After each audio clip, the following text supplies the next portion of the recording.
A tense and emotional welcome for Manchester United, who have just taken the field, knowing that a 36-year unbroken run in the First Division could be coming to an end after 90 minutes of the 90th Manchester derby.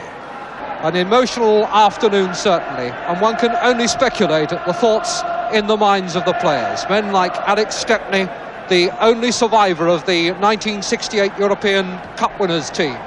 And what can be the thoughts today of Denis Law, the erstwhile king of the Stretford end, one of the few men to have played on both sides of this game, now returning for probably his last competitive match at Old Trafford, where he knew so many glories and so many triumphs, and maybe now to make a contribution towards his old team's relegation.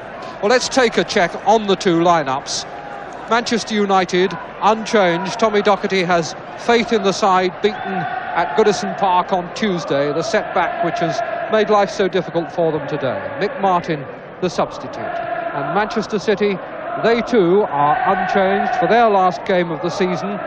Rodney Marsh, who's had a cartilage operation, might have been in this game, but he turned an ankle over in training yesterday, and so the question never arose. Willie Morgan and Denis Law, two Scots, the skippers. It'll be Manchester City to kick off. The Blues against the Reds. The Blues attacking the goal to our left.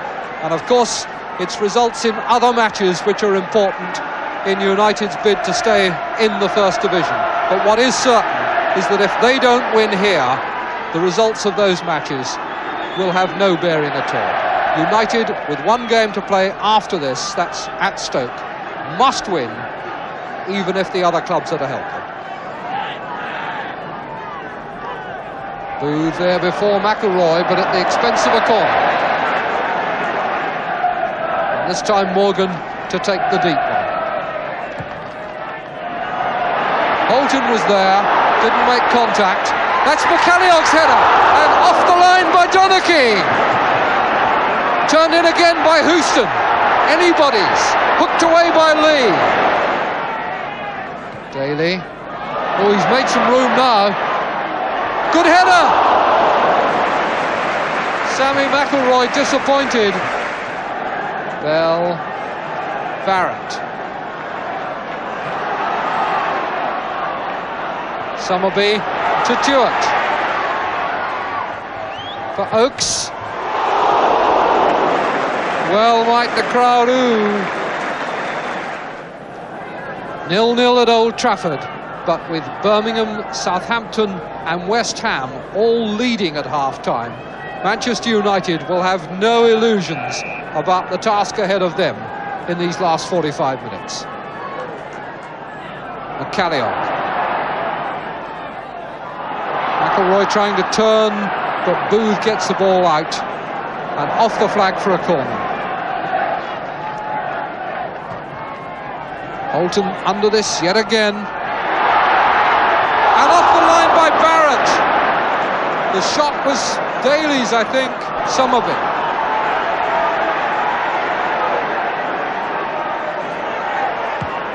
Across field, a beautiful ball for Stewart. Can he make it tell? Pulled across for Lee and he couldn't reach it. Manchester City potentially so dangerous on the break. Colin Barrett from Manchester City. Their corner. Summerby's corner. Stewart setting himself and putting it over Stepney's head against the bar.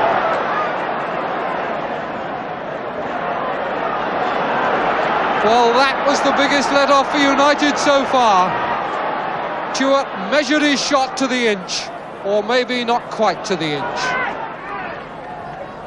Calliog robbed by Lee. Back heel for Bell. Dennis Stewart now with Donachie going outside him. Law, Summerby and Lee on or around the edge of the penalty area. Summerby for Stewart. Oh, he really had a go again then, and Stepney got down to cover. Twice in a matter of a minute or so, Dennis Stewart Foiled, first by the woodwork, the second time by Stepney.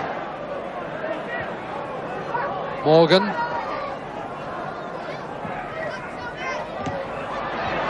Doyle. Summerby slotting it through nicely for Bell. Tuart is away on the left. Lee. Pulled across for Law! Dennis has done it!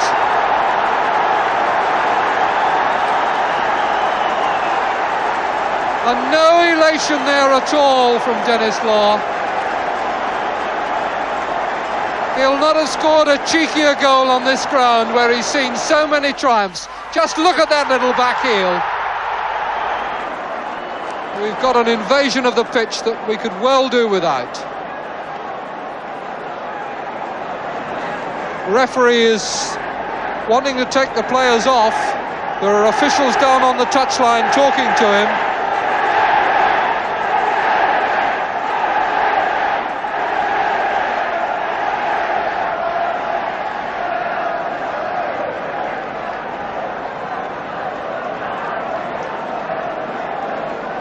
And the pitch rapidly clearing. Tommy Docherty and Tony Book in conversation down on the line.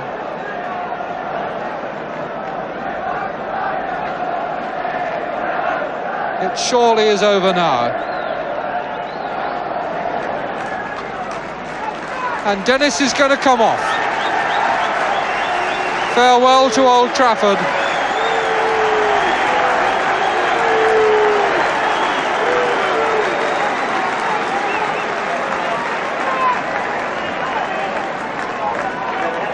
And Dennis leaves the scene, almost certainly for the last time at Old Trafford. The substitute on is Phil Henson, 21 years old, playing for the first time in league football. Henson.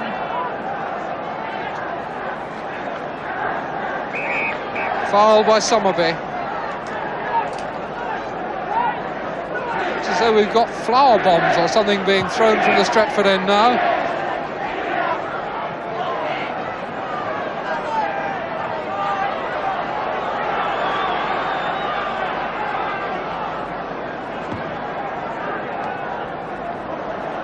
It's smoke of some kind coming from behind that goal. Police are there in numbers. Play going on. And about 5 minutes to go, because I guess the referee will add something on for the pitch invasion. Houston. Back to him. We've got a spectator on the pitch.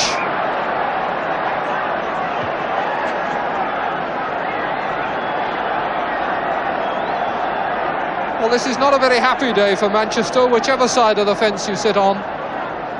And one could do with Manchester supporters not to let down the name of the city. We've got two more on the pitch, one at each end. Martin Buchan leading one away.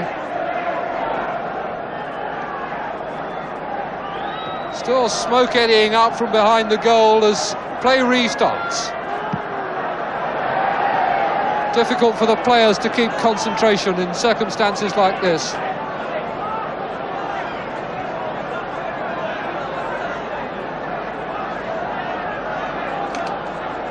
Referee having words with the Manchester City bench for something.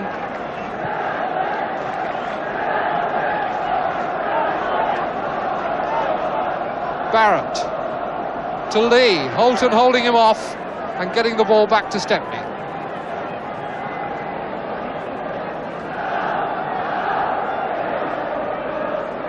Buchan. Forsyth.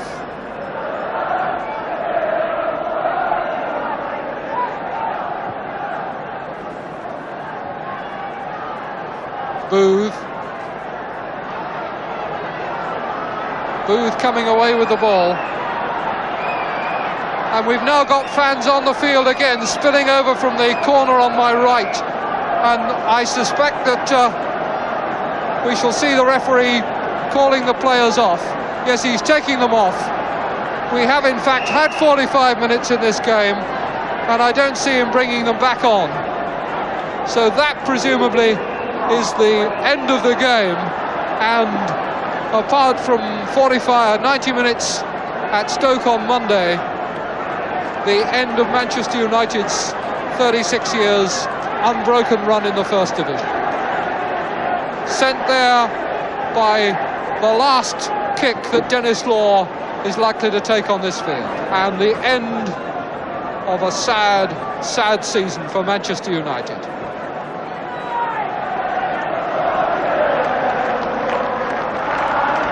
And we've got another invasion of the pitch.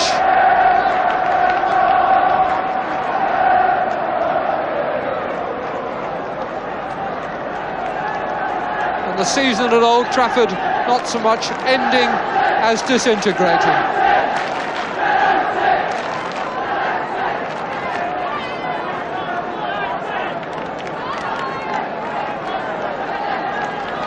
Loyalty is one thing, but without discipline, it so easily becomes a shambles.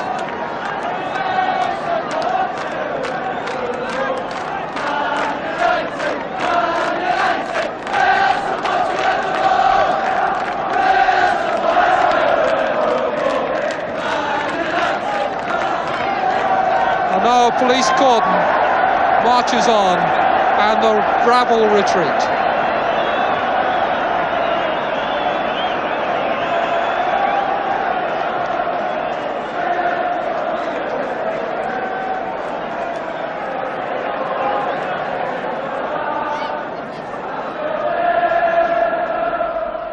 Well, just what the punishment for those scenes will be, we can only wait and see. But of course, United's immediate punishment is relegation to the Second Division. And Gerald Sinstadt asked the Manchester United manager, Tommy Docherty, for his reaction to that. Obviously very difficult. They're a very young side. Even the older players are obviously very upset. I myself, I'm very upset. I'm upset for the players because they've given so much. I'm upset for the directors and the supporters, because I feel very ashamed and very embarrassed to be in this position. There is no doubt about it in my mind that everyone that plays against Manchester United, they play twice as hard and run twice as fast. And they all like to beat us and they all like to bring us down. And this is a difficult thing to overcome. How could Everton beat us, then beat Southampton 3-0? It's just not on. And this is the type of thing that happens. And I feel very sorry for them because they've given so much. And no manager could have asked for more than I've got from these fellas. What did you say to them when they came in?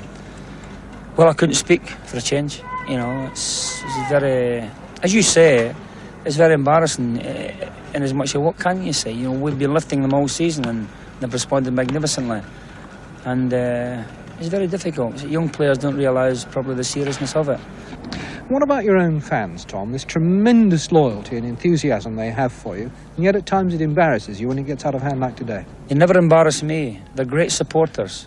And today's incident, I was here last year and Mr. Olive said to me, be prepared at the end of the game, Tom. They come running on the pitch, picked up pieces of grass, and they probably thought it was time up today and they ran onto the pitch. It wasn't the right thing to do. I'm not saying it was. It was unfortunate. There was some injury time, I believe, which, you know, I was a bit surprised about. I'm not the timekeeper. The referee was in a very difficult I certainly position. thought there were a few minutes to go. Yes, the referee had a very difficult job to do, and so did the chief of police. And this is what I feel. It's very, very difficult. And since the Nottingham Forest match, of course, this is the second or third time it's happened. And unless something's done, of course, it's going to happen a lot more. A couple of points I think that need to be made after Tommy Docherty has said that the fans may have thought that the final whistle had gone. If this were the case, surely when Sir Matt Busby appealed to them to leave the pitch, as he did, that they would have done so, particularly in the face of such a strong force of policemen. And secondly, after all, what was there for the United fans to go onto the pitch to celebrate in any case? Now, I believe the solution is clearer than ever, that fans at bigger games like this have simply got to be fenced in. We said it on this programme after the Newcastle affair. We'd repeat it again now. After all, it happens in Holland, it happens in Germany, it happens in Italy, it happens right through South America. And please don't say to me, that's all very well for those volatile foreigners, but not for us. After this season, I don't think we can ever say that again.